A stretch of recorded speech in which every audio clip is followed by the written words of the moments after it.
நாமக்கல் கடைகளாகினால் திருவள்ளுவர் விழா போன்ற தினங்களுக்கு மத்திய அரசு பிறப்பித்த உத்தரவின் மீது மறுபரிசீலனை செய்து தமிழக அரசு அன்றைய தினம் என்னுடைய இறைச்சிகளை திறந்து விற்பனை செய்ய சிறப்பு அனுமதி வழங்கிய தமிழக முதல்வர் மற்றும் துணை முதல்வர் அவர்களுக்கு நமது சங்கத்தின் சார்பாக நெஞ்சாத நன்றியுடைய வார்த்தைகளை தெரிவித்துக் கொள்கின்றோம்.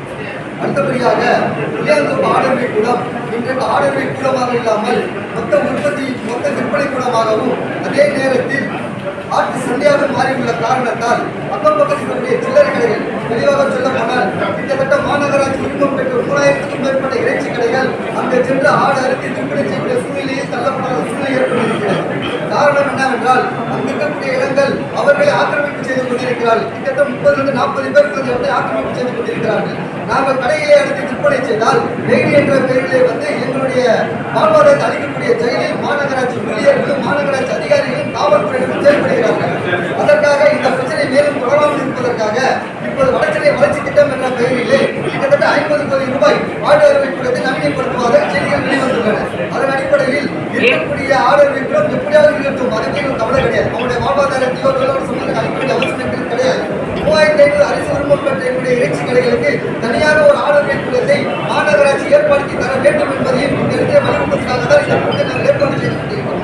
அது மட்டும் இல்லாமல் ஆடுகளை ஏற்றி வர மொத்த மாநிலங்கள் குஜராத், ராஜஸ்தான், மகாராஷ்டிரா, கர்நாடகா போன்ற மாநிலங்களில் ஆடுகளை ஏற்றி வருவதற்காக எந்த அளவுக்கு பர்மிட் வழங்கியுள்ளதோ அதே போல் தமிழகத்திலும் அந்த பர்மிட் வந்து தமிழக அரசு முன்வர வேண்டும்.